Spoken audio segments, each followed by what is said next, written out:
Hey everybody, Dr. G here. I'm a licensed clinical psychologist and body language expert, and today we're going to be analyzing the behavior and body language of Wendi Adelson. Wendi Adelson, as you probably already know, is the sister of Charlie Adelson. Charlie Adelson was recently found guilty for being involved in the murder of her ex-husband, Dan Markel.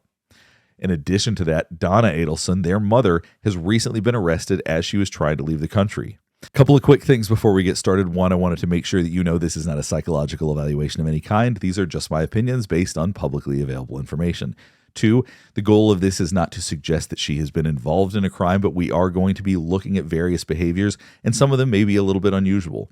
Last thing before we get started is I do want to remind you to like and subscribe if you want to see more content just like this. All right, let's go.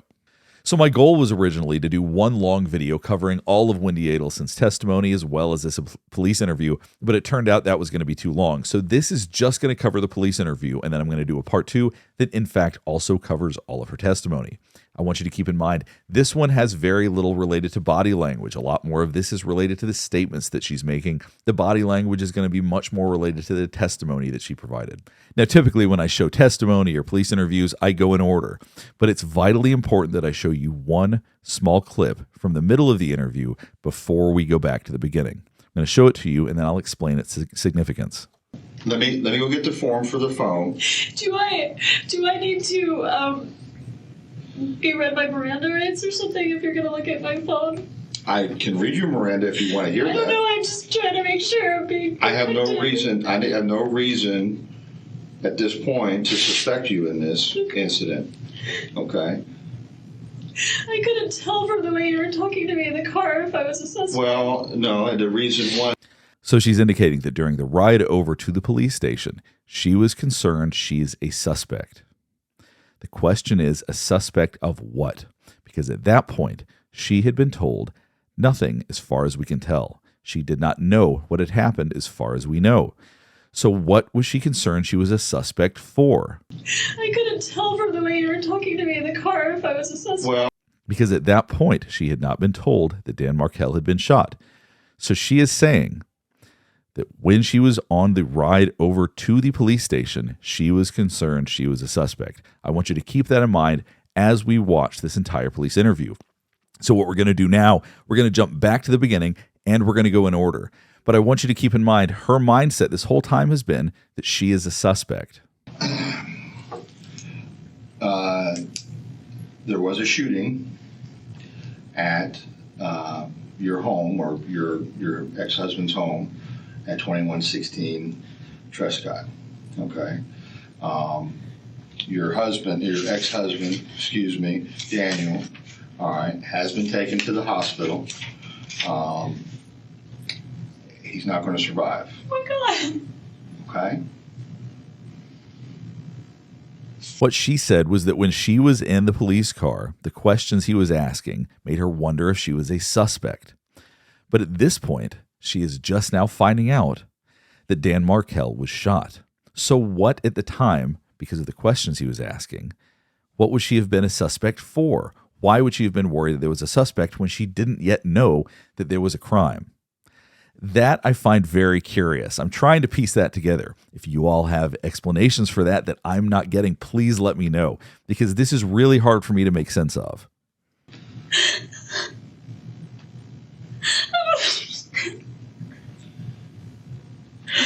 sorry, what? I'm about to turn around this morning. What happened? Well, before we get into everything, I have to establish where you were and who you were with and so forth. Okay. Okay, and then once we've established all that, I can give you more details. Okay. Do you understand why I wanted you to come here before I discuss this? Oh my God. I'm sorry. That's okay. No, you have nothing to be sorry about. I just don't understand. How did this happen?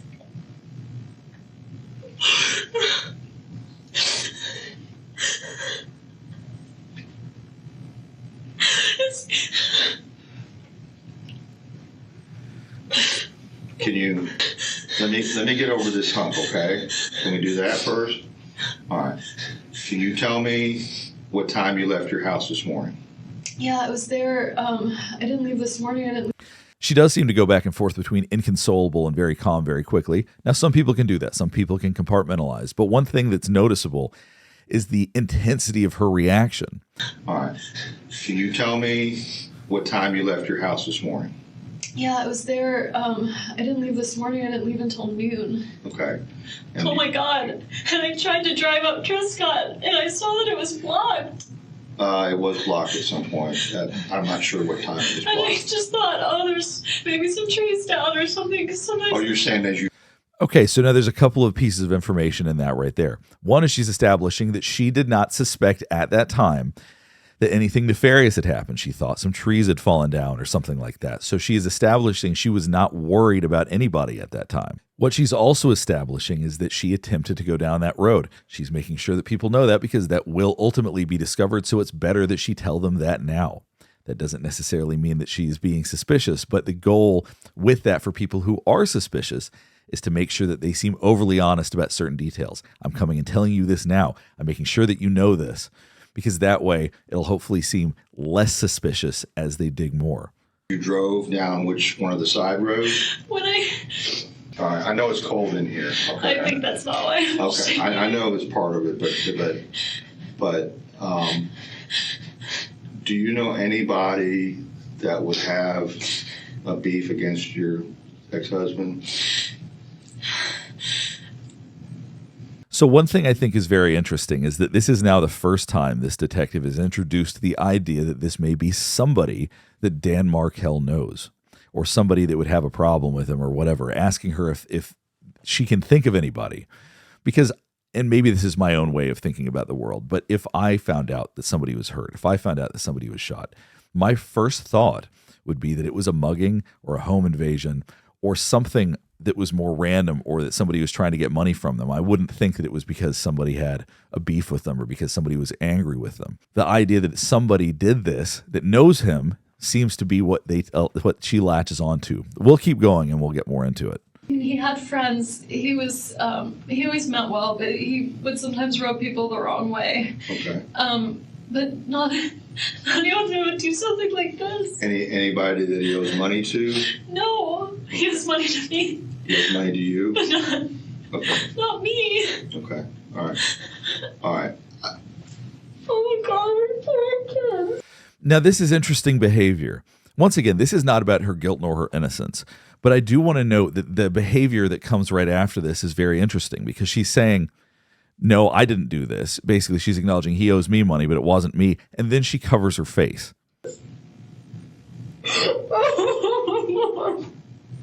And then she starts sobbing uncontrollably. It seems like an odd time to start doing this. It also seems very, very intense. Now, there's no right or wrong way to react when somebody has been shot or hurt or when somebody's passed away.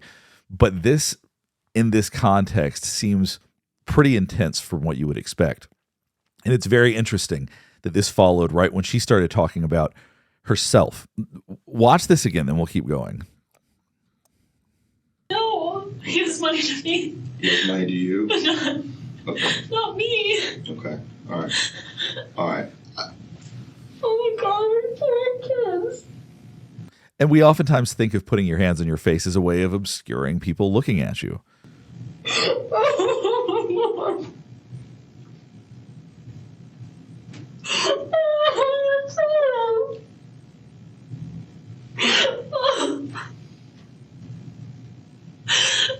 I know a lot of people didn't really love him, but I don't know anyone who would do something like this.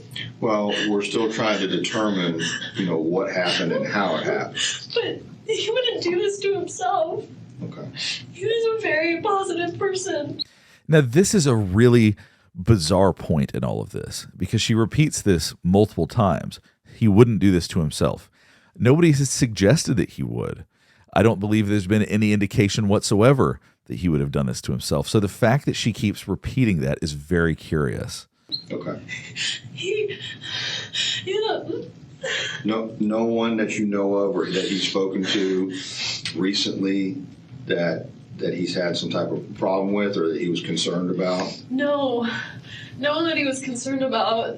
I mean, we've been separated for 2 years, so I don't know, Right. if he had something going on, I wouldn't know about it. But, I mean, I had lost my voice earlier this week, and so we had put off this conversation about our son's school and where he was going to go, and he, I can't, I know a lot of people didn't love him, but not anyone who would, hate him. Okay. He meant well, everyone that knew him. Okay. So what's so curious about this is that she's not just saying, I have no idea, and moving on. She could just allow the detective to ask questions. She's the one that's staying on this subject right now. He knows that he means well, but he can be a little, argumentative. Right. But not, he didn't owe anyone money. He didn't do anything except work and take care of his kids. He wasn't involved in anything bad. Okay. I can't believe this is happening. I know. And he was a professor at the law school, is that correct? Yeah. Okay. And your divorce has been 2 years, or the total separation, I'm assuming? Total separation's been 2 years. Our divorce was finalized last summer around this time. Okay. He wouldn't do this to himself. He has a girlfriend now. Do you know his girlfriend? So I think the reason she's saying he wouldn't do this to himself, I've gone back to the idea that when people are trying to hide something, they try to give you details, to be overly honest, to be overly correct about something. I know he wouldn't do this to himself. So by saying that hopefully lets people know, hey, look how she's thinking about this. He didn't do this to himself, and she said that and agreed with that as well. So she says things that are true. Oftentimes we do this when we want people to believe us. You're being very helpful. Okay, I know it's hard. I'm trying. You're doing fine. Believe what's happening. You're doing fine. I know it's all of a shock. I know it's coming to you all at once. Okay. I don't know who would do this. Okay. Well, it appears from what we've seen so far that someone intentionally hurt Daniel. Okay, intentionally. Okay, I don't You think. don't know who it is. No. Now, this is interesting. Watch the way that she looks at him when he's talking right here. So she's been inconsolable. She's been all over the place. You're doing fine. I know it's all of a shock. I know it's coming to you all at once. Okay. I don't know who would do this. Okay. Well, it appears from what we've seen so far that someone intentionally hurt Daniel. Okay, intentionally. Okay, I don't You think. don't know who it is. No, and I don't What if they think. come after the boys? And you don't know who it is. It's a very interesting question. I presume that many of us would ask that, but at the same time, she does sometimes ask questions. She does sometimes try to get information from the detective. I'll point out more instances of that later on, but I did think that was a very interesting question with how she said it. My parents are in Coral Springs. Okay. And my brother, I have two brothers, but I'm very close to one of them who is in Fort Lauderdale. Okay. All right. So that's where you're from originally, I take it. Yeah. Okay. All right. His family's in Canada. Did they know? Did you tell them? No, they haven't been notified Oh my yet. God. His parents are... And she once again is asking for information. Do they know? Did you tell them? There are a lot of times that she is getting information from the detective. And I always think that's curious in situations like this. devastated.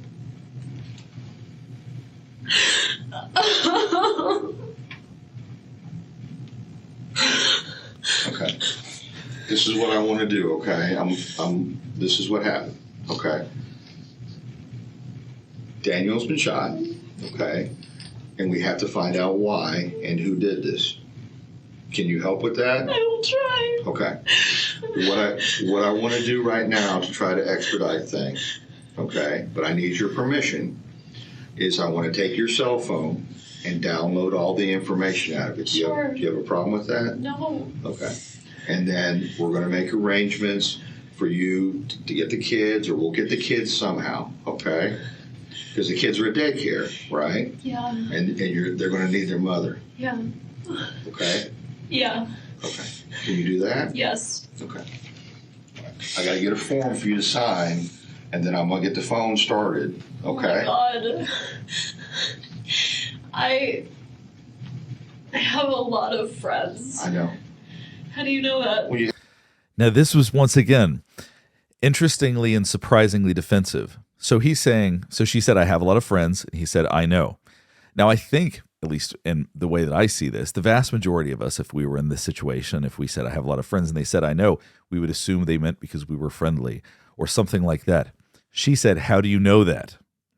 So that's very interesting. That has her thinking that they have been looking into her. So the idea that she's saying, how do you know that, is very unusual. I can't really rationalize why somebody would ask that. Let's go back and listen to this again. phone started, okay? Oh my God. I have a lot of friends. I know. How do you know that? Well, you had two of them up there for a last-minute lunch date, right? See, when he has a friendly response, then she laughs, but she got the information she was looking for. Last minute. Well, I mean, that you went up. And then she just said last minute. She's trying to get more information because he said last minute. So she wants to know, how do you know that's last minute? Why do you think that's last minute? She's trying to find out how much information they have. At least that's how I interpret that behavior. Let's watch this interaction again. Okay. Oh my God. I have a lot of friends. I know. How do you know that? Well, you had two of them up there for a last-minute lunch date, right? Last minute. Well, I mean, that you went up there. You're sitting with them. You have friends. I do. What I meant by it is that Danny did. So she got to ask her questions. How do you know that I have friends? How do you know that that was last minute? Once she establishes that she feels safe, then she can answer the question. Didn't treat me very well, and I'm so scared that maybe someone did this. Not because they hate Danny, but because they thought this was good somehow. Oh, are you saying that you think maybe one of your friends would have done something Who like would this? do this? I don't know. That's why you're here, and that's why we're talking.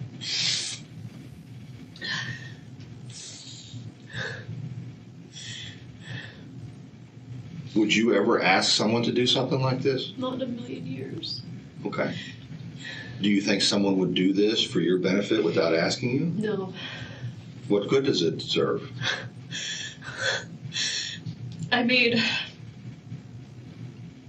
my brother, the one, his name's Charlie, the one I'm really close to, he makes a lot of jokes in bad taste, and it was. So I want you to keep in mind, she's talking about Charlie now. She got to this point because she had to, because she had repeated a joke to the TV repairman. So she had to get to this point. So I don't know if the reason why she didn't just say, no, I don't know anybody who would do this, why she got to this point was to explain away the fact that she had made that joke. But I want you to keep in mind the idea that she is going to be talking about this joke about hitmen. At this point, she would have no reason, no rational person would have considered that this was a job done by hitmen. That wouldn't enter the vast majority of people's minds in a situation like this. That would not be anywhere on the landscape of things people would be thinking about. Now I'll let this play through and we'll talk about it more. It was a joke he made. He bought the TV for me this morning that got broken, and I was talking to him about whether it made sense to pay to fix it or whether I should get a new one, and it was always his joke that, like, he knew Danny treated me badly, and it was always this joke. He said, I looked into hiring a hitman, and it was cheaper to get you this TV, so instead I got you this TV. Okay. I mean, he would never. He's my big brother, and he's been taking care of me since I was little, but he would never. And I told that to the repair guy this morning. Right. All right, so she had to tell the police this. She had to tell this detective this story because obviously they are going to be asking questions. Obviously they are going to talk to the repairman. So she had to tell him this. So I think that's why we got here. I think that's why we got into this story, because had she not repeated that, I don't think that she would be talking about Charlie right now. That's okay. He asked me how much it cost, and I said I didn't know because it was a gift, because my brother said it was cheaper than a hitman. It was my divorce present. Okay. Such a horrible thing to say. I'm so sorry. That's okay. But even my family, who felt like I had been mistreated, would never do something like this. Never. And this is interesting. Now she's going from Charlie to my family would never do anything like this. So, yes, I get that Charlie's family, but she's not being specific at this point. Now she's referring to her whole family. And this, once again, very, very interesting. It's interesting to think about where her mind is going here. So rather than her saying, well, Charlie made that joke, but Charlie would never do this, it's my family would never do this. Same spelling, Adelson. Yeah. Okay. Oh my god. What? What? Oh my gosh. What? I can't believe this is happening. Okay. All right. Let me go get the form for the phone. Do I need to be read my Miranda rights or something if you're gonna look at my phone? I can read you Miranda if you want to hear I that. don't know, I'm just trying to. So she's continuing to try to get information as to whether or not she's a suspect. I think that this is so interesting because of the way that she does it. Rather than just directly asking, being very clear about it, it's these strong reactions, the crying, and then asking questions in a way that maybe are a little bit less direct. Make sure I'm being I have no protected. reason. I have no reason at this point to suspect you in this incident. Okay. I couldn't tell from the way you were talking to me in the car if I was a suspect. Well, Now we're back to where we started. I couldn't tell if the way that you were talking to me in the car if I was a suspect. Once again, now that we have more context, while she was in the car with him, she was worried whether or not she was a suspect. A suspect of what? Because she didn't know that Dan Markel had been shot until this detective told her that in this very room. What was she concerned about being a suspect for when she was riding with him? This is very, very hard to make sense of. If somebody else can make sense of this, please let me know in the comments. So let's try to figure out everything that she knew that morning by the time she got to that room. Before this, she had tried to drive down that street, but it was blocked off with a police car where she had said innocently enough that it was probably just something electrical. So she wasn't concerned that anything had happened to him at that point. There was a message on her phone that I believe she didn't listen to until she got into this room. That's what it appears to be when the video starts, is that she is listening to this message for the first time. But even that, all it says is some concerns that something has happened. Nobody suggested that somebody had done this or that she was suspected of something or what had specifically happened. Nobody knew at this point. And yet while she was riding in the police car with him, because of the questions, she was concerned that she was a suspect. A suspect of what? There was no crime established at that point. Nothing specific to Dan Markel had been established to her at that point. So what is she referring to?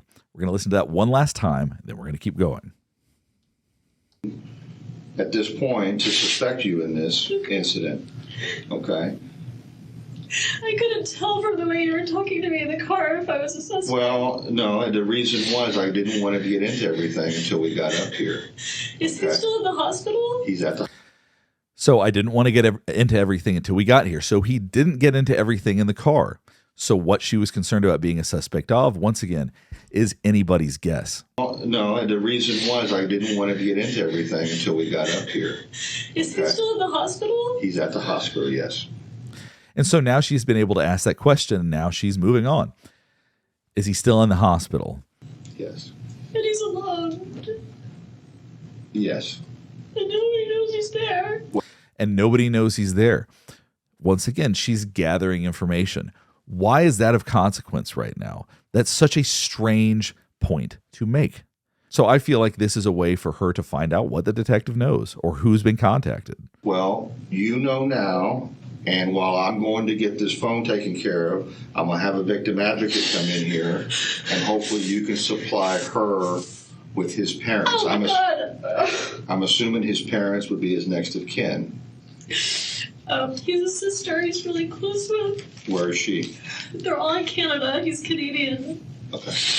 All right, they live in Canada. They all live in Canada. Okay. His family's all in Canada. Okay. They're gonna think I did it. Now, just don't jump to conclusions on that. They're going to think I did it. Once again, nobody's established that this wasn't just a random mugging or something like that. Once again, that seems like one of the early things that people would be thinking about. The fear that people are going to think that she did it is so fascinatingly bizarre to me. They're gonna think I did it. Now, just don't jump to conclusions on that. Oh my God, I can't believe this is happening. All right, let me go get the form for the phone, okay? So hopefully watching this is helping you better understand some of the strange inconsistencies that we saw during this police interview. As we go through and analyze the testimony as well, hopefully this will give you a base for things that we're going to be looking for and things that we're going to be looking at as we cover that. Last thing before we get finished up is that I do want to remind you to like and subscribe if you want to see more content just like this. All right, thanks for watching.